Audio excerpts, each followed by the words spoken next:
اهلا بيكم يا شباب في حلقه جديده من كورس تعلم اللغه الانجليزيه من الافلام والمسلسلات. معانا النهارده مشهد كامل من مسلسل فريندز كالعاده، وزي ما عودتكم من الحلقات دي هنضحك وهنتعلم. هشرح لك فيها اهم المصطلحات والجمل اللي هتظهر معانا، خصوصا الكلمات العاميه اللي بيكون صعب عليك تترجمها، وكمان هشرح لك الجانب بتاع القواعد عشان اكون غطيت لك كل حاجه. ولكن كل مره بقول لك وبنوه، خد بالك من الاختصارات الصوتيه. الاختصارات الصوتيه دي مفاتيح انا بديها لك، فعايزك تتعلمها وعايزك تفهمها كويس وتستخدمها، لان دي هتساعدك تفهم الناس لما تتكلم معاك، وهتساعدك تتكلم مع الناس بنفس اسلوبهم وتخلي الموضوع سهل عليهم ان هم يفهموك. حاجه كمان قبل ما نبدا في المشهد اللي معانا النهارده، المشهد ده هيكون طويل شويه، فانا هقسمه على اكتر من حلقه، ممكن 2 أو 3. انا بحب الموضوع ده، بحب ان المشهد يكون طويل، فبالتالي اقعد كل شويه اقول لك فاكر لما قلت لك في الحلقه اللي فاتت، لما قلت لك معنى الكلمة دي كذا كذا، واقعد كده افكرك بمعاني الكلام فتحفظها بشكل اعمق. من غير ما اضيع وقت اكتر من كده، يلا نشوف معاني. Where are they? Where are they? Yep, this is nice. We never do anything just the two of us. That's great. Maybe tomorrow we can rent a car and run over some puppies. Ew, I don't want to do that. Here we go. Okay, have a good breakup. Hey, Janice. Oh my God, I am so glad you called me. I had the most supremely awful day. Hey, that's not good. Can I get an espresso and a latte over here, please? I blew off the rest of the afternoon. I went shopping and I got you. I'm looking. I'm looking. I'm looking. I got What? you. What? What? Did you get me there? I got you these. Bullwinkle socks. That's so sweet.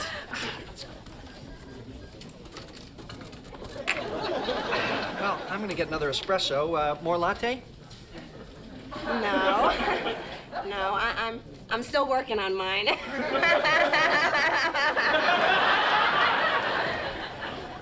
That's it? Yeah, it was really hard. Oh, yeah, the hug looked pretty brutal. Okay, you weren't there. طيب قبل ما ابدا في الشرح، خليني الاول اديلك كالعاده خلفيه بسيطه عن المشهد ده، هيساعدك تفهمه بشكل اعمق، وكمان هيحطك في مود القصه، فبالتالي تركز في الدرس اكتر. الولد ده واللي منكم بيتفرج على المسلسل عارفه كويس جدا، اسمه تشاندلر، والبنت دي اسمها فيبي. فيبي مرتبطه بشخص، وتشاندلر مرتبط ببنت اسمها جانيس. جانيس دي حكايتها حكايه وهتشوفها في حلقات جايه كتير. المهم ان هما الاتنين اتفقوا مع بعض علشان ينفصلوا عن الاتنين دول، واتفقوا ان هما الاتنين يتجمعوا في الكافيه ده علشان ينفصلوا عنهم في نفس الوقت. هتقولي ايه الحكمة في كده؟ هقولك فيبي هي اللي اقترحت الاقتراح ده على تشاندلر في مشهد قبل ده. طب ايه الحكمة في كده؟ فيبي كان قصدها ان هما الاتنين يواسوا بعض بعد ما ينفصلوا عنهم. تمام؟ يلا بقى نبدأ في المشهد الاول. Where are they? Where are they? Where are they? Where are they? Where are they? Where are they?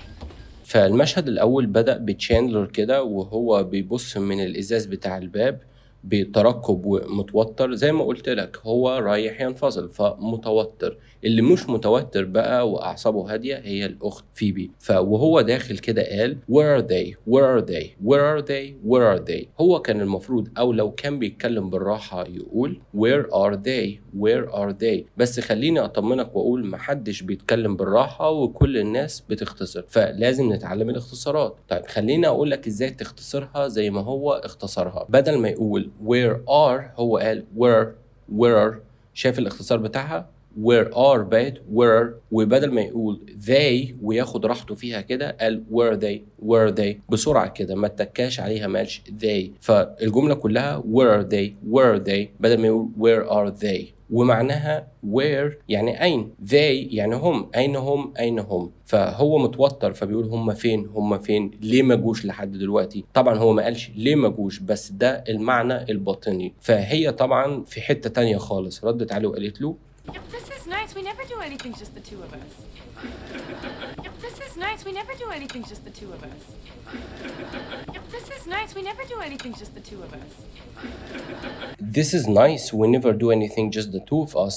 This is nice. هذا جيد. We never do anything just the two of us. We never do. لما بتقول I never do بيكون معناها أنا عمري ما بعمل، لكن هي هنا بتقول we يعني إحنا. We never يعني إحنا عمرنا. Do نفعل anything أي حاجة just the two of us، فيما معناه ان احنا عمرنا ما بنعمل حاجة لوحدينا احنا الاتنين. خدها الحنين جدا لان هم اصدقاء، فهي بتقول دي حاجة كويسة جدا، احنا عمرنا ما عملنا حاجة احنا الاتنين بس، اتشاركنا يعني في حاجة، فهي عجباها جدا التجربة. طبعا دي مش حاجة حلوة ومش مناسبة كويسة علشان خاطر تكون مبسوطة، فعشان كده تشاندلر رد عليها وقال That's great. Maybe tomorrow we can rent a car and run over some puppies.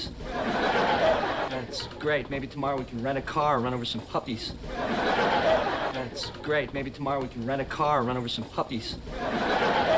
It's great. Maybe tomorrow we can run a car and run over some puppies. طيب بالراحة. It's great.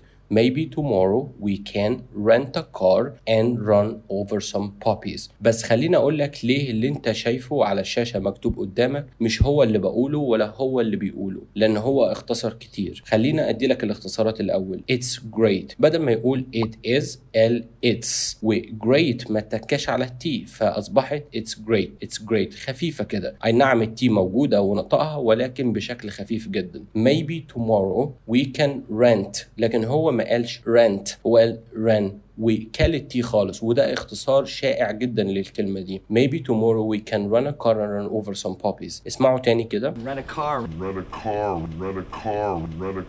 طيب زي ما انت شفت ما نطقش التي خالص، وزي ما قلت لك ده شائع جدا واختصار للكلمة دي. خلينا بقى نفهم المعنى ونفهم هو بيقول ايه هنا. It's great ده عظيم، ده جميل جدا كويس. Maybe tomorrow ممكن بكرة. Maybe يعني ممكن. We can rent a car. Rent يعني نتأجر، وممكن تيجي بمعنى اسم ان نقول الإيجار، أو مثلا لما بتقول قيمة الإيجار. تمام، فممكن نقول مثلا the rent is expensive يعني قيمة الإيجار أو الإيجار غالي. تمام، وهنا هي فعل فهو بيقول rent a car يعني نتأجر عربية. and run over some puppies. run over ده phrasal verb بيكون معناها انك تعدي وتدهس حاجة بالعربية. عارف لما تدوس على حاجة وتدهسها خالص بالعربية، هي دي run over. some بعض من puppies يعني الكلاب. puppy الكلب الصغير، البيبي بتاع الكلب. puppies يعني الأطفال بتاعت الكلاب أو البيبي كلاب. تمام، فهو هنا بيتريق لان زي ما قلت لك دي مش مناسبه سعيده، انت فرحانه ليه؟ فهو بيقول لها بقى ممكن بكره ان شاء الله كده نتاجر لنا عربيه وننزل ندهس لنا شويه كلاب في الشارع عشان لو ده بيبسطك يعني. هو بيتريق عليها، فراحت هي ردت عليه وقالت له Ew, I don't want to do that.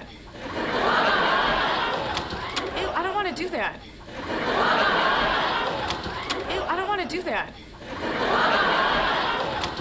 Ew, I don't want to do that. Ew, I don't want to do that. الجملة دي تبان على انها بسيطة ولكن فيها شوية اختصارات انت محتاج تعرفهم. I do not بقت I don't. نسكت هنا؟ لا، احنا اختصرنا I do not بقت I don't، ونختصرها تاني بدل ما نقول I don't نقول I don't. تمام، want to بقت wanna، فالجملة كلها I don't wanna do that. انا مش عايزة اعمل كده. هي صدقت هو اصلا كان بيتريق، فعشان كده هو بصلها باستغراب اللي هو انت عبيطه ولا انا كنت بتريق، وبعدين لمح او شاف ان في حد جاي اللي هم الاتنين اللي المفروض يقابلوهم، فقال Here we go. دي جملة بسيطة جدا مش محتاجة شرح كتير. Here we go اللي هو ها نحن إذا، أو اللي هو يلا بينا خلاص هم جمهم يلا نبدأ. فراحت هي ردت عليه وقالت له Okay, have a good breakup. Okay, have a good breakup. Okay, have a good breakup. Okay, have a good breakup. اوكي have a good breakup. الاول لازم تعرف ان في ناس بتضحك في الخلفيه. هقول لك ليه هم بيضحكوا في الخلفيه. في الطبيعي انت بتقول have a good night اللي هو اتمنى لك ليله جميله، او have a good day اتمنى لك يوم جميل، لكن هي قالت have a good breakup. عشان كده الناس اللي في الخلفية بتضحك لأن ده مش طبيعي. الطبيعي إن إحنا بنستخدم التعبير ده بشكل positive أو بشكل إيجابي. break up يعني انفصال، فهي بتقول له have a good break up أتمنى لك انفصال سعيد أو أتمنى لك انفصال موفق. طبعا ده مش الطبيعي صح؟ و break up انفصال ممكن تيجي بمعنى فعل، وهنا هنحتاج حرف جر ثالث معاها وهو with. فتقول مثلا I will break up with him. I will break up with him. him يعني أنا هنفصل عنه، فبتاخد حرف الجر الثالث with. تمام كده؟ Hey Janice, hey Janice, hey Janice. فبعد ما جانيس دخلت من الباب راح قال لها hey جانيس. hey جانيس، جانيس ده اسمها زي ما اتفقنا. hey بتعادل هاي يعني أهلا يا جانيس، ازيك، بيسلم عليها يعني لما شافها. فراحت هي ردت عليه وقالت له Oh my God, I am so glad you called me. I had the most supremely awful day. Oh my God, I am so glad you called me. I had the most supremely awful day. Oh my God, I am so glad you called me. I had the most supremely awful day. oh my god I am so glad you called me. I had the most supremely awful day. oh my god ودي عارفينها بمعنى يا إلهي. I am so glad لما بتقول I am so glad بيكون معناها سعيد للغاية أو أنا ممنون للغاية. ليه؟ You called me إنك اتصلت بيا. I had the most supremely awful day. I had دي الماضي بتاع I have. I had يعني كان عندي. The most يعني الأكثر على الإطلاق. الأكثر إيه على الإطلاق؟ awful يعني وحشي أو سيء جدا، حاجة يوم وحش جدا. فهي بتقول له I had the most supremely awful day. هتقول لي طب supremely هقول لك بتعادل the most. هتقول لي يعني كان ينفع تقول I had the most awful day وتدي نفس المعنى؟ اقول لك ايوه، لكن هي هنا حطت supremely كنوع من ان هي بتزود على المعنى قوة. فهي مبسوطة جدا ان هو اتصل لان يومها كان وحش جدا، ما تعرفش ان هو متصل عشان ينفصل عنها اصلا. فهنشوف ده في رده هو لما قال Hey, that's not good. Hey, that's not good. Hey, that's not good. hey that's not good. hey that's not good. hey ودي شرحناها. that's not good that is اختصرها وقال that's not good. not good يعني مش كويس. فواضح جدا انا اتصلت بيكي مش عشان يومك وحش، انا اتصلت بيكي عشان اخليه اوحش، عشان انا هنفصل عنك ان شاء الله. فواضح جدا ان هو بيقول كده علشان مصدوم، يعني انا جاي ازود عليكي. فاثناء ما هو بيقعد كده على الكرسي بص للجرسون او للويتر وقال Can I get an espresso and a latte over here, please? Can I get an espresso and a latte over here, please? Can I get an espresso and a latte over here, please? Can I get an espresso and a latte over here please? Can I get an espresso and a latte over here please? طيب can I ده اسلوب محترم ومؤدب ومهذب جدا انك تطلب بيه اي طلب من حد زي ما خدناه في الحلقة اللي فاتت، ولكن يظل برغم ان هو مؤدب وكل حاجة هو عمي، ما ينفعش تستعمله في اختبار او في اي حاجة اكاديمي. Can I get an espresso؟ espresso اللي هي القهوة الاسبريسو اللي احنا بنقول عليها بالعربي. فبيقول ممكن قهوة اسبريسو وهنا an علشان تقول مفرد. تمام. and a latte. a latte اللي هو اللاتيه قهوة بلبن. over here يعني هنا، بتعادل هنا اللي هو here برضو او على ترابيزة دي. please من فضلك. فهو بيقول ممكن لو سمحت كوباية قهوة اسبريسو ولاتيه. تمام. طيب خلينا نكمل. I blew off the rest of the afternoon. I went shopping, and I got you. I blew off the rest of the afternoon. I went shopping, and I got you. I blew off the rest of the afternoon. I went shopping, and I got you. فهي قالت I blew off the rest of the afternoon and I went shopping and I got you. طب خلينا نشرح. I blew off ده تعبير عامي ما تستعملهوش برضو في أي حاجة أكاديمي، وبيكون معناها إنك تكنسل حاجة أو إنك تبوظ حاجة بقصد أو من غير قصد. I blew off. طيب the rest of the afternoon لما بتقول the rest off بيكون معناها الباقي من كذا. فهي بتقول هنا I blew off أنا كنسلت أو بوظت the rest of the afternoon اللي هو وقت ما بعد الظهر، فأنا بوظت وقت ما بعد الظهر أو كنسلته. and I went shopping. went ده الماضي بتاع go or going، فبتقول I went shopping يعني أنا رحت في shopping، وطبعا دي كلنا عارفينها. and I got you بس هي ما قالتش I got you واتكت على التي، هي ما نطقتش اصلا التي، هي قالت and I got you ووقفت على got ما كملتهاش وقالت you. got دي الماضي بتاع get. I got you يعني انا حصلت على كذا ليك، اللي هو انا جبت لك كذا كذا، جبت لك حاجة من اللي انا كنت بشتريه. فخلينا نكمل. I'm looking.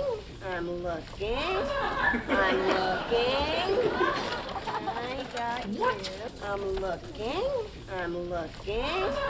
I'm looking. I got you. I'm looking. I'm looking. I'm looking.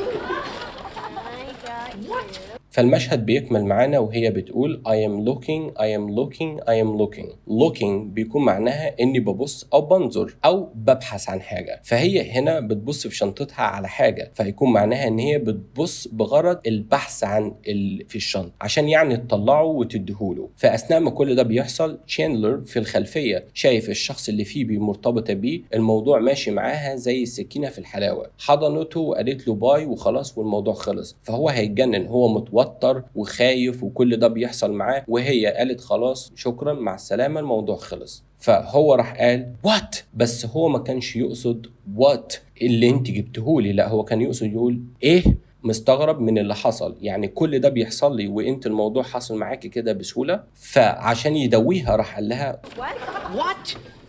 Did you get me there? What? What? Did you get me there? What? What? Did you get me there? What did you get me there? Did you ده في الماضي، سؤال في الماضي اهو بمعنى الذي، get me حصلتي عليه يعني جبتي لي ايه، فهي راحت قالت I got you these. I got you these. I got you these. I got you these. I got you لقد حصلت على these يعني هؤلاء. طبعا هي بتطلع شراب، فالشراب فردتين فبنعامله معاملة الجمع، شراب يعني socks شرابات بنعامله معاملة الجمع socks. فلما هو شاف الشراب قال Bullwinkle socks. That's so sweet. Bullwinkle socks. That's so sweet. Bullwinkle socks. That's so sweet. Bullwinkle socks. Bullwinkle socks. هتقولي يعني ايه Bullwinkle؟ Bullwinkle ده كرتون زمان كان بيتعرض ومحبوب جدا، فهم طبعوه حطوه على الشراب، فهي اشترته له يعني لانه كان الكرتون ده شائع جدا في الوقت ده وشخصية هم بيحبوها. وكمل وقال جملة تاني That's so sweet. كلمة sweet بيكون معناها محلى أو طعمه مسكر، فممكن تقول the coffee is so sweet. The coffee is so sweet يعني القهوة محلية قوي أو مسكرة يعني زيادة عن اللزوم. ولكن لما حد بيعمل لك حاجة كويسة وتقول That's so sweet بتعادل That's so nice، وبيكون معناها دي حاجة كويسة اللي انت عملته لي ده جميل جدا، شكرا اللي انت عملته لي، بتعبر كده عن الامتنان. تمام، فهو يعني بيقول لها شكرا That's so sweet دي حاجة كويسة جدا. Well, I'm gonna get another espresso, more latte. I'm gonna get another espresso, more latte. I'm gonna get another espresso, more latte. وبلهفة كده راح ماسك الكوباية بتاعت الاسبريسو القهوة وقام شاربها. هو هنا بيعامل القهوة معاملة الخمرة، وهتعرف ليه لأن ده هنبني عليه في الدرس الجاي. بس خلينا نكمل ونشوف ايه اللي حصل بعد كده. راح مكمل وقال Well, I'm gonna get another espresso more latte. Well, حسنا I am going to. I am بقت فاختصر I am وبقت مكتوبة بالشكل ده وبتتنطق كده I'm going to بقت gonna، فالاتنين مع بعض I'm gonna get بيكون معناه هنا أحصل على أو أشتري. another يعني تاني أو espresso تاني اللي هو بيقول another espresso. وراح مكمل وسألها more latte. كان المفروض يقول more latte for you، ولكن الجملة هنا مفهومة لأن هي طلبت latte أو هو جاب لها latte، فبيقول لها more latte for you أو ليكي يعني، ولكن زي ما قلنا هو ما كملش for you، ولكن هي مفهومة من السياق. فهو بيقول لها أنا هجيب قهوة تاني، عايزة واحدة تانية، عاوزة لاتيه تاني. طبعا واضح جدا بيتهرب منها وعايز يفك منها حتى لو دقيقة واحدة على بال ما يشتري قهوة. طب خلينا نكمل ونشوف هي ردت وقالت ايه. No, I'm still working on mine. No, I'm still working on mine. No, I'm still working on mine. No, I'm still working on mine. No, I am still working on mine. I am قلنا اختصارها am still يعني ما زلت working on شغالة على mine اللي هي خاصتي بتعادل my latte القهوة بتاعتي. فهي بتقول له لا أنا لسه شغالة على قهوتي. شغالة عليها مش بمعنى حرفيا شغالة عليها، قصدها شغالة على إنهائها أو تعمل على إنهائها اللي هو لسه يعني بتشرب فيها. وراحت ضحكت الضحكة اللي أنا بقول عليها ضحكة جانيس. اسمعها كده وشوف اللي هيحصل بعدين.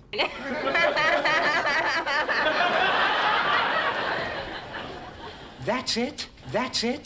That's it? فطبعا بعد ما هو اتهرب منها بحجة ان هو رايح يجيب قهوة تاني ويشربها ببق واحد، مشي ناحية فيبي وقال that's it باستغراب كده. that's it بيكون معناها بس كده، ده كل اللي حصل يعني. that is اتلضمت وبقت that's و it راحت معاهم وبقت that's it مع بعض كده، بيكون معناها بس كده ده كل اللي حصل. طبعا هو يقصد يقول الانفصال ده. الموضوع ما خدش معاها ثواني. نكمل ونشوف فيبي هترد عليه وتقول له ايه. Yeah, it was really hard. Yeah, it was really hard. Yeah, it was really hard. فطبعا هي ردت عليه وقالت له yeah it was really hard. yeah بتعادل yes ولكن عامية يعني أيوة. it was really hard. خد بالك هي ما قالتش it was really hard، هي قالت it was really hard. hard بتعادل difficult و hard معناها صعب. فبتقول له أيوة الموضوع كان صعب جدا. فطبعا هو رد عليها باستغراب وقال لها Oh, yeah, the hug looked pretty brutal. Oh, yeah, the hug looked pretty brutal. Oh, yeah, the hug looked pretty brutal. فطبعا هو باستغراب كده وتهكم قال oh yeah the hug looked pretty brutal. oh yeah بيكون معناها طبعا أو أيوة. the hug يعني العناق أو الحضن. looked هنا معناها بدا. pretty brutal يعني جدا. brutal يعني مؤلم. لما بتقول إن حاجة brutal بيكون معناها مؤلم للغاية أو حاجة مؤلمة. فبقول لها طبعا المعانقة أو الحضن كان باين عليه إنه هو يعني مؤلم للغاية. فهي راحت ردت عليه قالت له Okay, you weren't there. Okay, you weren't there. Okay, you weren't there. okay you weren't there. okay you weren't there. okay يعني حسنا you were not بقت you weren't. وعلى فكرة التي ما اتنطقتش، يعني بدل ما تقول you were not اختصرتها كلها مع بعض وقالت you weren't يعني انت ما كنتش. you were يعني انت كنت. you weren't يعني انت ما كنتش، ولكن ما قالتش في الاخر. هي قالت you weren't there هناك يعني انت ما كنتش هنا وده بيحصل. فما تحكمش يعني. طيب خلصنا الشرح كده، تعالى بقى احط لك المشهد تاني من غير ترجمة انجليزي او اي نص زي ما حضراتكم طلبتوا مني، وان شاء الله مش هتحتاجوا اصلا الترجمة وهتلاقي نفسكم فاهمين كل حاجة. يلا بينا.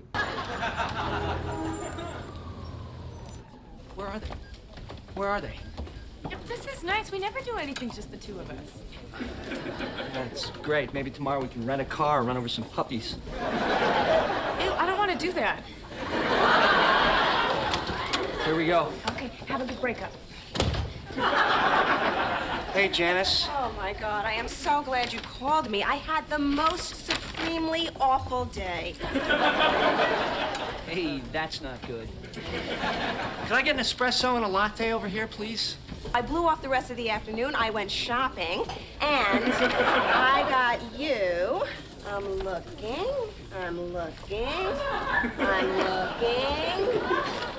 I got What? you. What? What? Did you get me there? I got you these. Bullwinkle socks.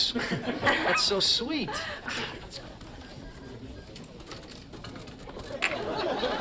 Well, I'm gonna get another espresso. More latte? No. No, I'm still working on mine.